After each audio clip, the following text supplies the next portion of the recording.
Hey, welcome back. In this video, we are going to work with the Boolean type column in SharePoint using an SPFx custom form. We will use the Fluent UI Toggle control to capture yes, no, or true or false values and then save that data into a SharePoint list from our SPFx custom form web part.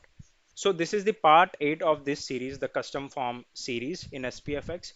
And if you haven't watched previous part of this series, I'll recommend you to watch that as well, where I have created the text type. I mean, how to add the data into a text type column. Then we have experience, which is number type, date of joining, the date type, the choice type, single select, multi select, the person type, single select, multi select. But in this video, we are going to work with the Boolean type, which is this data is internal event, and this is the event registration form where you have the event name, employee ID, the comment, and all those stuff. So what I'll do, I'll add the data and I'll show you how it works. Then we will start with coding. So I'll start with adding the data. Test event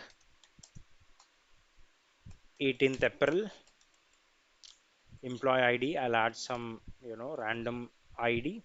The comment will be some random comment. Experience will be 7. Date of joining will be 23rd Feb 24th.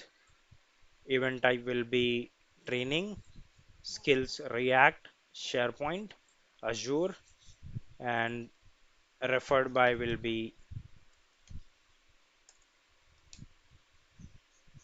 Steven, referred to will be Satish,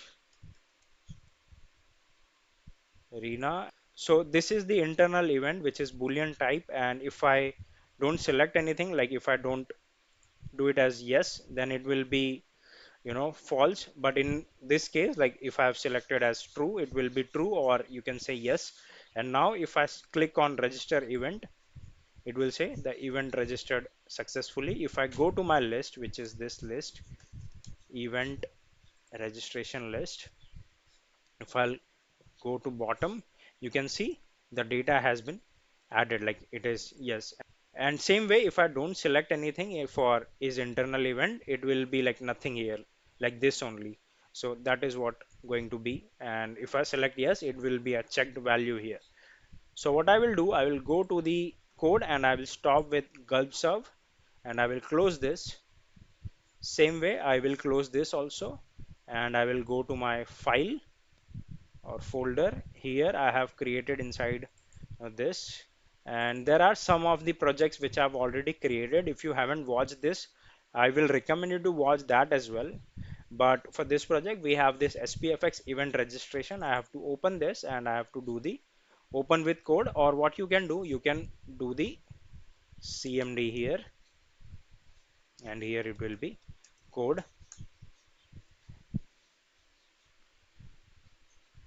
and it will open the code in VS Studio, Visual Studio Code.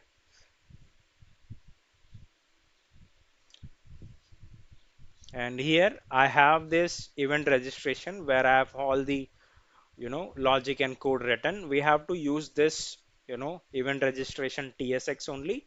I've done all the like how you can lay the foundation and everything on in part 1. If you haven't watched that, I'll recommend you to watch that. But we'll start with this video where we have to work on Boolean type. So here in the interface, I event registration state, you have to add the enter is internal event, which will be Boolean, right? Then we have the constructor and we have to update the state as well. So here is will be is interval, and by default it will be false, right? Because when we checked it was false. This is done. The next will be going to the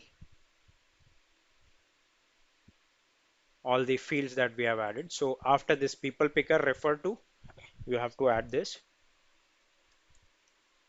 toggle label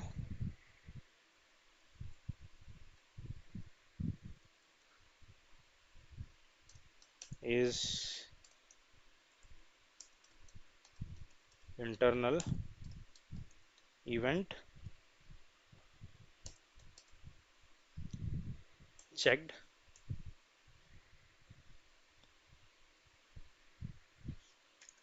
This dot state dot is internal event, and maybe we can close it right now. This is done, and after this we will be having on change, because by default it will be false, but when we change it we have to set the state as true. If we do it from false to true or true to false, we have to do it like we have to change the state, right? So on change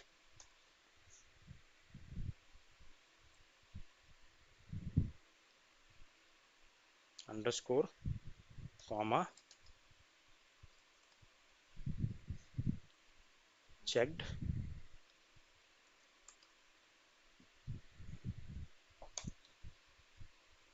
this dot set state, and I will just you know document this format document round bracket curly bracket is internal event checked, and it will be false. So that's it with this. And what we have to do, like we are changing this, so we have to add this internal event on the on this place where we are inserting the data, which is this one, the handle submit. And here after try we have await, we are doing this items dot add, we have to add this here. So here we are, and we have to add the data inside the is internal event, and all this like the title employee ID are the columns name that we have. And if you go to the list that we have this is internal event, and if I go to the settings, the type is yes or no, default value is no here, and it is not required field, but I mean you can add the data. But if you want to see the schema name of this column, you have to go to list settings, and here you have the is internal event.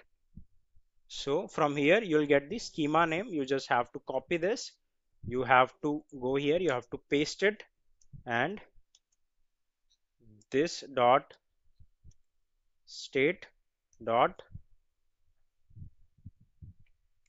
is internal event, and if you do the gulp serve,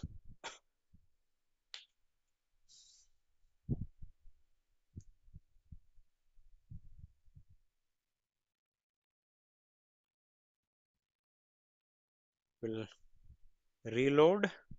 It has been reloaded, and now if I see, I have this open, I have to get this the layout workbench. I have to go to the list that we have.